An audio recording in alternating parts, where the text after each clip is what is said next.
Got an email. Hi there, it's Friday today.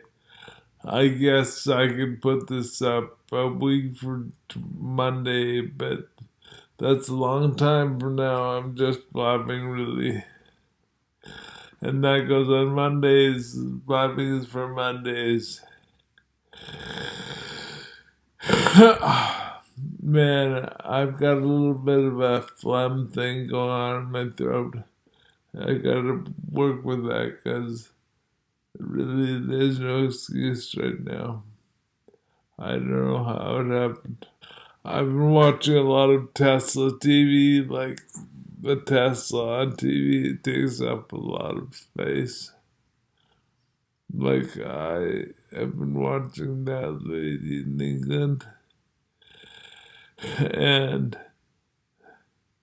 the guys in Boston, and now I'm into the salvage guy, and I think he's in Canada. I don't know where he is, but he built himself a Tesla for $6,500. That's kind of factory because there are cheap Teslas out there, but having one that can maintain supercharging and you get a little bit of support, like really the company doesn't support people with totally destroyed cars. But I think that's an interesting area. It's like, holy moly, we get under $10,000 cars, that'd be the key. So if I'm just babbling about anything, I think the thing to think about is what happens when the greenhouse effect gets solved. Because right now it's really quite the main conflict of the story. Like I grew up in 1980 and everything was about the Cold War. Like nuclear bombs were gonna kill everybody. But that kind of went out of fashion. It's like there's still nuclear bombs around, but maybe not as dangerous. I don't know how that went away. And this screening, like there's Team One and Team Two. Team One is Elon Musk and the 5 cents solar guy who's putting together. Like I've found two articles now that talk about 3 cents a kilowatt solar. We're talking really cheap. I wonder how much you have to buy to get that price. Probably quite a lot, like gigawatts of it. But I kind of want to get that price somehow. Be useful. I don't know. I have any sun because it's really quite rainy here. But yeah, that's how it is. So the thing is that the conflict that would occur if conflict was resolved, like the nuclear thing went away when I was a kid, or like 25, and now the greenhouse effect could go away if somehow we got the message out there about Peyton.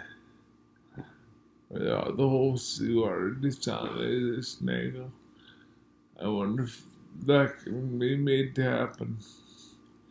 Like, there's lots more people who are quite physically motivated who could do this, like plant the plants involved and figure out the science involved.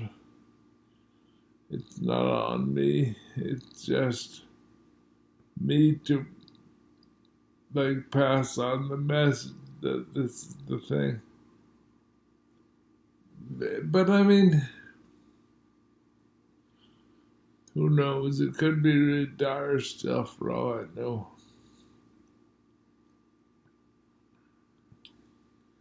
like I was trying to visualize a way to bring the ppm down 1%, so there was a sign of some kind of progress, but I don't know how to do that. That's quite a hard problem. I mean, this thing about planting, irrigating dry land, that's probably possible. But I'm not sure it's on me because I can't even walk. And probably each country should get a little percentage of that and do a little bit because it's a global issue.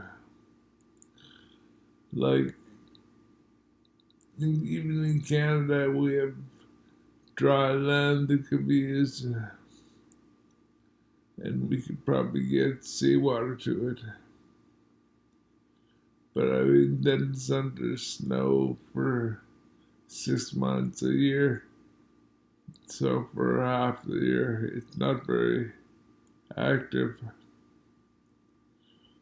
Who knows?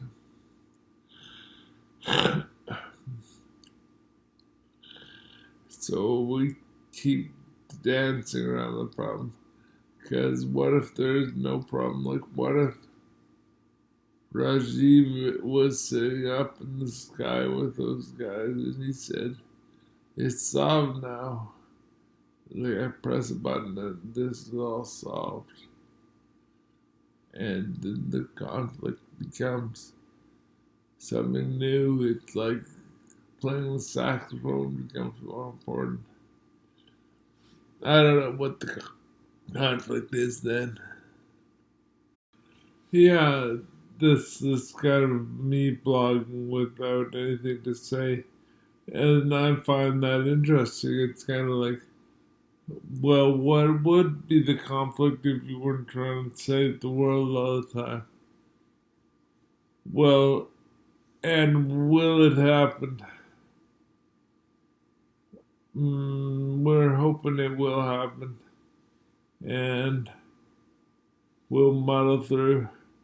And probably the thing is to get my books published and write a few books that people care about. But that could be another story altogether. Literally. And, well, there's also playing the saxophone and writing books and writing software. That'd be kind of cool. Man, writing software is a hard gambit. At least I never had luck with it. I mean, it's interesting. It's super, super interesting. And there's some really super clever people you deal with. But the bottom line is that it's pretty hard to make money that way.